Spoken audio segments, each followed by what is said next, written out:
Every living thing radiates an energy all its own. Yet to what do these energy fields correspond?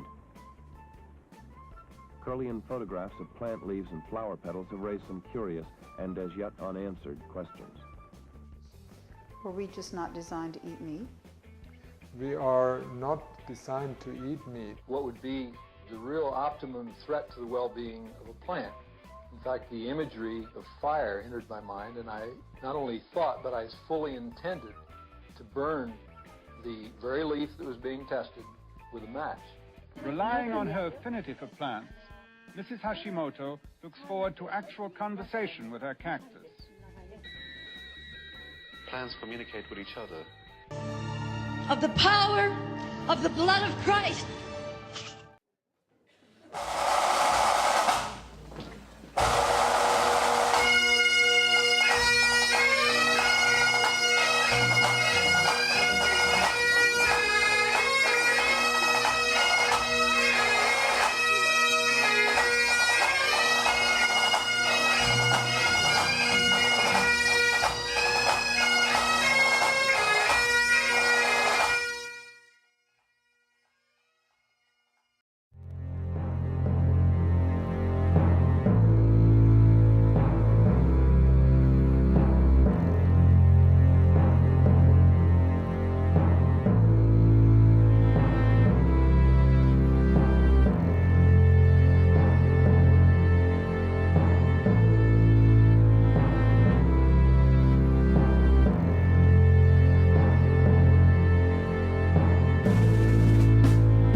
Every living thing radiates an energy all its own. Yet to what do these energy fields correspond? Kirlian photographs of plant leaves and flower petals have raised some curious and as yet unanswered questions. Normally, healthy plants have distinctive, colorful coronas.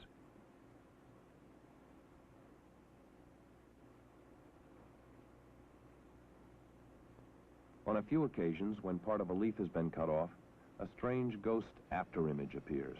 Researchers call it the phantom leaf effect, but no one knows yet what it means. What happens when two human energy fields come in contact? Tim and Lois are lovers. Photographed alone, his finger's aura is blue and spiky. Hers is white and softer around the edges. When they touch, their coronas mix and mingle. In contrast, observe this Kirlian photograph of people who are a little angry at each other. And this one, in which the person on the left is extremely hostile. Research has shown that the auras of the strong tend to dominate the weak, as can be seen in this Kirlian family portrait. Mother and father at the top, child at the bottom, rather overwhelmed.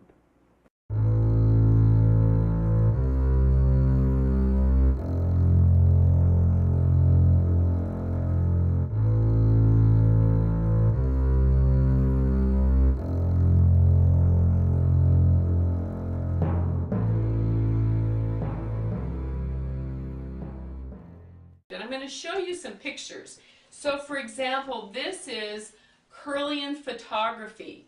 This is a method of photography that the Russians developed years and years ago. And it has the ability to capture the life of the products and the foods that you eat. For example, this is an orange cut in half, and you can see the brilliant energy that's being let off from these oranges. Why? Because it is a live, living food. So it's important that you include live, raw, healthy food with all the enzymes associated in your diet. Now this is a picture on here with the raw cabbage that you can see. Okay, this is raw. See all the brilliant light? This is cooked cabbage. See how dull, and you can hardly see it at all? That's why things like raw sauerkraut is great for your colon.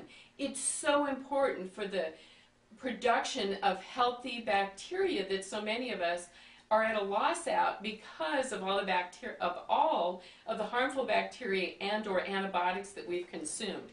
This is a picture of olive oil. See the bright, beautiful color of olive oil? See this one? This is lard. There's a huge difference between olive oil and the health that it gives your body versus lard. Again, this is muesli. For those of you that know what muesli is, it's a raw grain breakfast cereal that you can make. It's very popular in Europe. And guess what this is?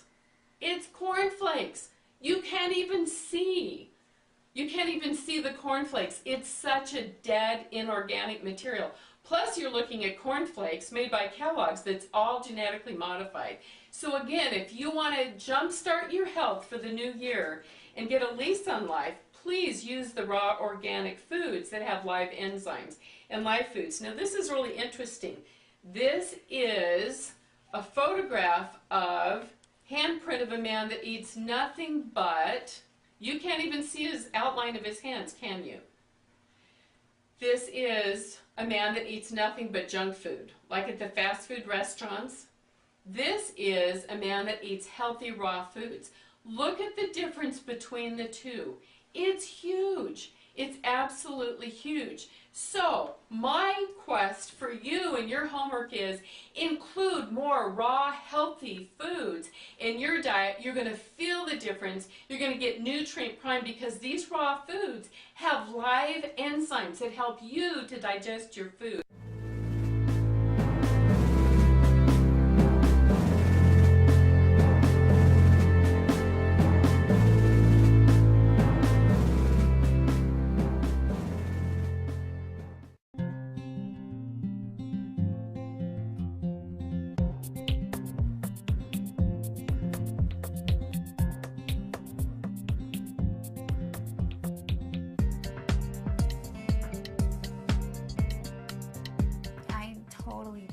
What we're doing, and I think it's the most important thing that I can be doing right now. There are so many people who are sick, and if this can help them, people have to know about this. It's fantastic that I get to share this with my family, that we're doing this together, and that we both feel so passionately about it. She was on over 40 different medicines. She had been on methotrexate, and Plaquenil, one of those which nearly destroyed her vision, all the potent anti-inflammatories, the Vioxx and the Celebrex, and was on all sorts of painkillers and all sorts of antibiotics. She had classic steroid toxicity. Her face was the shape of a moon because there's a lot of swelling that occurs in the face. At the age of 16 was diagnosed with juvenile rheumatoid arthritis, and that evolved into a lupus condition, a diagnosis of interstitial cystitis, an autoimmune disorder. Bedridden 4 years. Her mother thought she would never survive. I went to talk to William as a friend and as a doctor about his experience with patients and how they used cannabis. Seeing what the juicing did for me, using it in this form, was so significant. It changed my life.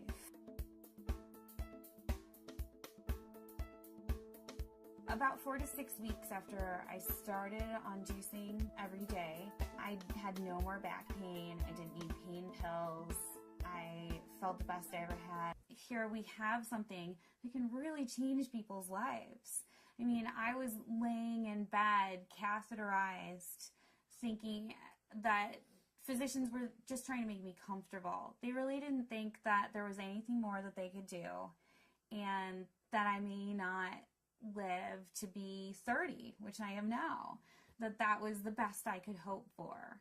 The best I could hope for was taking enough methadone and Percocet every day that I just didn't feel anything at all. I had 4 doctors tell me that I should have a hysterectomy. You either have no ovaries or at the very least you're sterile. That my endometriosis was so bad I would never be able to have a child. Despite very potent birth control, despite being sterile, Zahaya decided she was going to come join the party. Come on.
All right, so this is why Christ was born 2,000 years ago.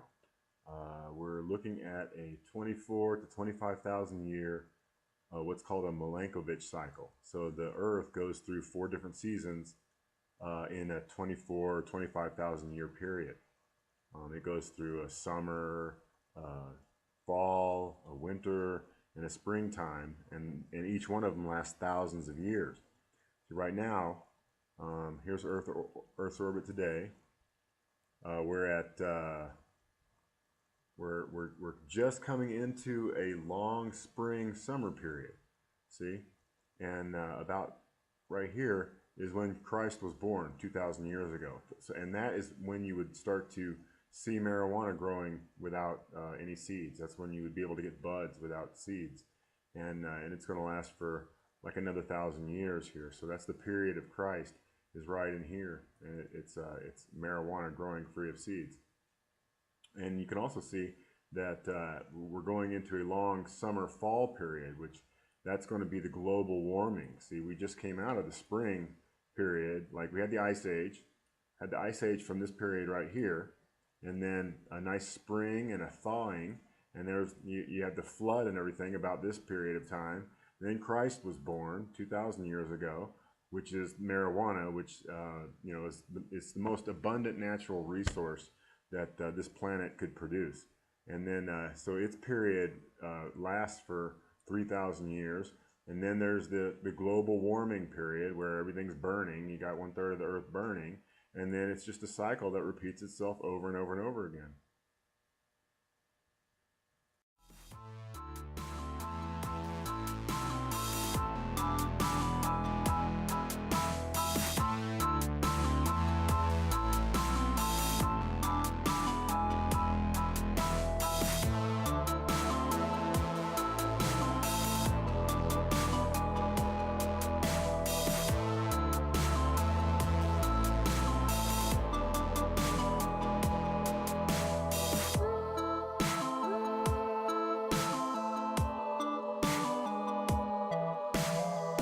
New cells are formed by cell division, in which one cell splits to become 2 cells.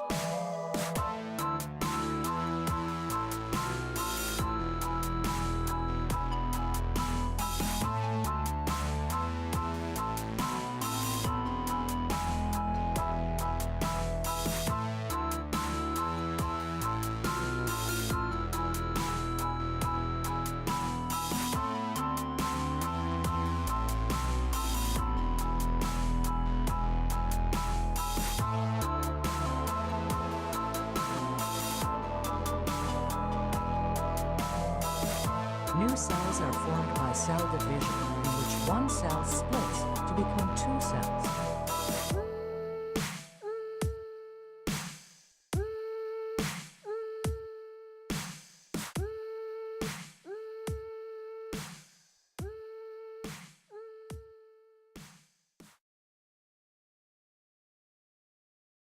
Cleve Baxter has earned a reputation as the world's foremost authority on the polygraph. Well, as of February 2nd, 1966, I'd been in the polygraph field full-time for 18 years. And this particular morning, I'd been working all night in the laboratory and had decided to water a plant in the lab, very similar to the plant here, Dracaena cane plant. My thought was that as the moisture arrived to the leaf of the plant, the plant should be a better conductor, and I should get a reading on the chart. Well, strangely enough, I didn't get this at all, and in fact, it did just the opposite. Instead of the tracing edging upward as it should have on the chart, it went into sort of a wild excitation, very similar to the first part of a human taking a polygraph test. But then it occurred to me, just about 14 minutes along, what would be the real optimum threat to the well-being of a plant. In fact, the imagery of fire entered my mind, and I not only thought, but I fully intended to burn the very leaf that was being tested with a match. Now, I had no matches in the room at the time, and I don't smoke, and I had to go next door to my secretary's area to get a match. But the interesting thing is that right at the split second that imagery of fire entered my mind, the tracing reflecting the changes in the plant just went right off the top of the page. And the only thing that occurred at that time, no lighting of a match, nothing else, merely the imagery of fire. And I must say that as of 14 minutes along in that initial observation on the morning of February 2nd, 1966, my life just hasn't been the same. Responding to the initial experience, when a plant apparently read his mind, Baxter works nights on his own in his small laboratory.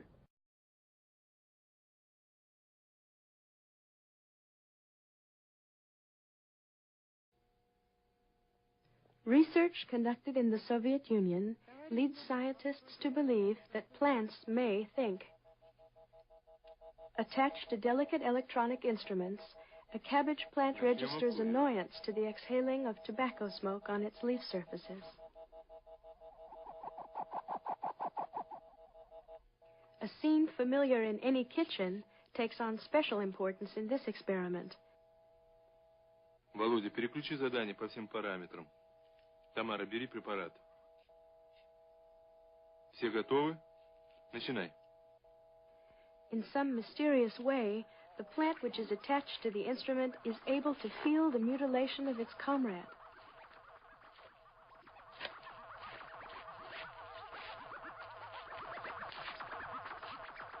In a more advanced experiment, technicians were asked to pass through a laboratory containing 2 living cabbage plants. One of the subjects has been instructed to destroy the plant which is not attached to the electronic instruments.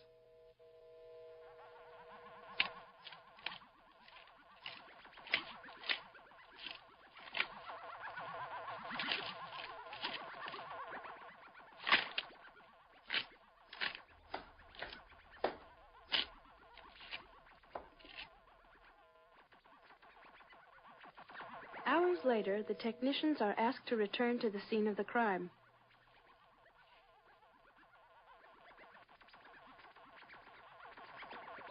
The evidence is clear. The remaining plant has correctly identified the assailant. Ты должна быть сердитой.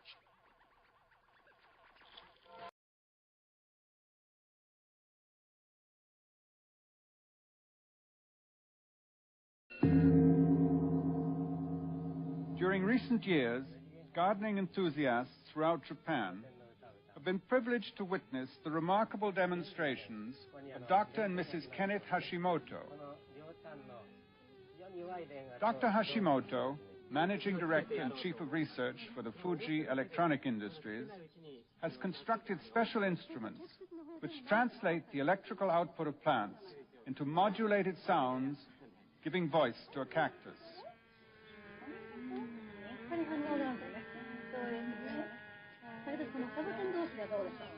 Relying on her affinity for plants, Mrs. Hashimoto looks forward to actual conversation with her cactus.